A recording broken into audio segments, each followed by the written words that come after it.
नमस्कार। इस विश्लेषणात्मक प्रस्तुति यानी एक्सप्लेनर में बहुत बहुत स्वागत है।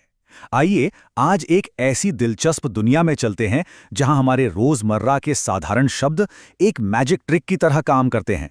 ये बिल्कुल एक रशियन डॉल की तरह है जिसे खोलते जाइए और अंदर से कुछ नया, कुछ गहरा अर्थ निकलता आता है। भाषा विज्ञान और काव्य शास्त्र में इसी कमाल की चीज को शब्द शक्ति कहा जाता है। आज हम इसी जादू को डिकोड करने वाले हैं। किसी भी शानदार कविता को पढ़ते हुए एक बुनियादी सवाल तो जहन में आता ही है। आखिर पन्नों पर छपे कुछ साधारण से काले अक्षर इतनी गहरी भावनाएं कैसे पैदा कर देते हैं? क्या यह सिर्फ ग्रामर का खेल है या शब्दों के पीछे कोई अदृश्य शक्ति काम कर रही है? आज हमारा मुख्य लक्ष्य इसी रहस्य पर से पर्दा उठाना है। तो चलिए इस जादू को समझने के लिए आज के रोड मैप पर एक नजर डालते हैं। सबसे पहले बात करेंगे शब्दों की शक्ति की, फिर उनके सीधे और लाक्षणिक अर्थ को समझेंगे।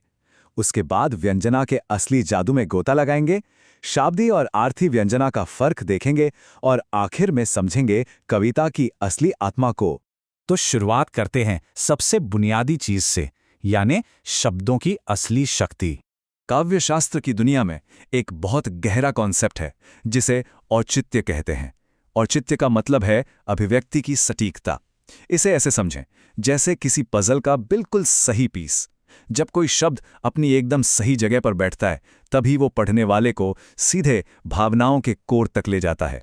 शब्द सिर्फ बोले नहीं जाते, उनकी सही जगह ही उन्हें जीवंत बनाती है। अब आइए शब्दों की इन पहली परतों को हटाते हैं और देखते हैं कि उनका बेसिक और सेकेंडरी अर्थ आखिर काम कैसे करता है। यहाँ दो बहुत जरूरी टर्म्स हैं। पहला है अभिधा। ये शब्दों की सबसे स्ट्रेट फॉरवर्ड पावर है। जो सुना वही डिक्शनरी वाला सीधा अर्थ निकाल लिया।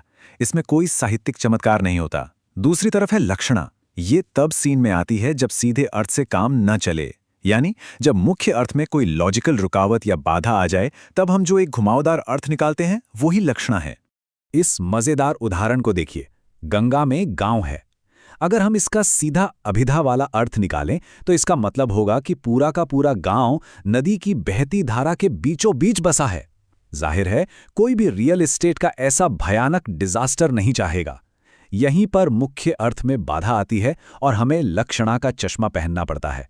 तब समझ आता है कि भाई गांव पानी के भीतर नहीं बल्कि गंगा के किनारे बसा है। और अब बढ़ते हैं भाषा की सबसे गहरी और जादुई परत की तरफ, जिसे व्यंजना कहते हैं। जब अभिधा का सीधा अर्थ और लक्षणा का घुमावदार अर्थ दोनों अपना काम करके थक जाएं और शांत हो जाएं, तब एंट्री होती है भाषा के असली सुपरस्टार की, यानी व्यंजना की। ये वो हिडन पावर है जो एक नया ही सजेस्टेड मीनिंग या व्यंग्यार्थ पैदा करती है। ये सीधे शब्दों से बहुत आगे जाकर काम करती है। महान प्राचीन विद्वान आनंदवर्धन ने बिल्कुल सही पकड़ा था।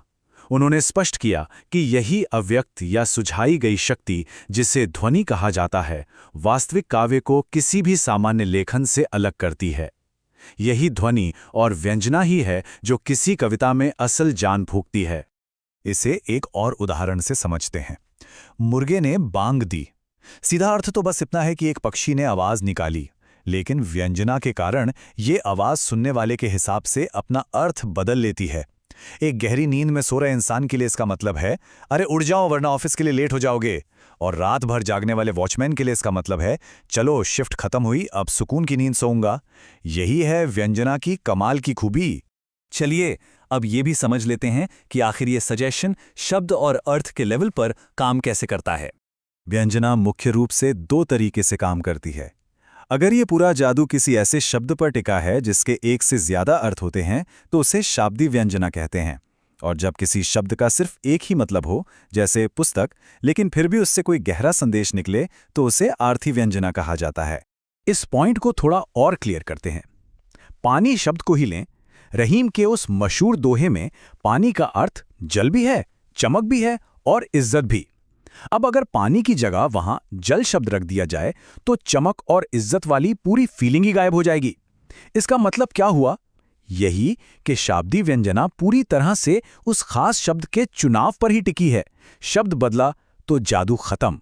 तो इन सब बातों को मिलाकर आखिर में हम किस नतीजे पर पहुंचते हैं, आइए देखते हैं। इन सारे कॉन्सेप्ट्स को जोड़ने पर एक बहुत ही खूबसूरत रूपक सामने आता है। अभिधा और लक्षणा यानी जो सीधे और घुमावदार अर्थ हैं, वो मिलकर कविता का सिर्फ बाहरी आवरण या एक शरीर बनाते हैं। लेकिन जो सुझाया गया अर्थ है, जो व्यंजना और ध्वनि है, वो उस कविता का असली प्राण या उसकी आत्मा है। बिना आत्मा के शरीर केवल एक ढांचा भर है।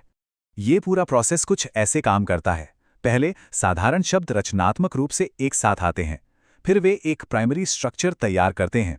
उसके बाद व्यंजना उन शब्दों में छिपी हुई क्षमता को एक्टिवेट कर देती है, और इस तरह साधारण सी भाषा एक बहुत ही खूबसूरत और मनमोहक आर्ट पीस में बदल जाती है। तो इस पूरी चर्चा के बाद बस एक सवाल सोचने लायक है। हम रोज अनगिनत शब्द सुनते हैं, पर क्या अगली बार कोई साधारण शब्द सुनने पर हम सिर्फ उसके सीधे अर्थ तक रुकेंगे, या उसके पीछे छिपी उस व्यंजना को महसूस करने की कोशिश करेंगे? भाषा का ये मैजिक हर तरफ बिखरा है, बस उसे पकड़ने की देर है। इस विश्लेषणात्मक प्रस्तुति में जुड़े रहने के लिए बहुत बहुत शुक्रिया।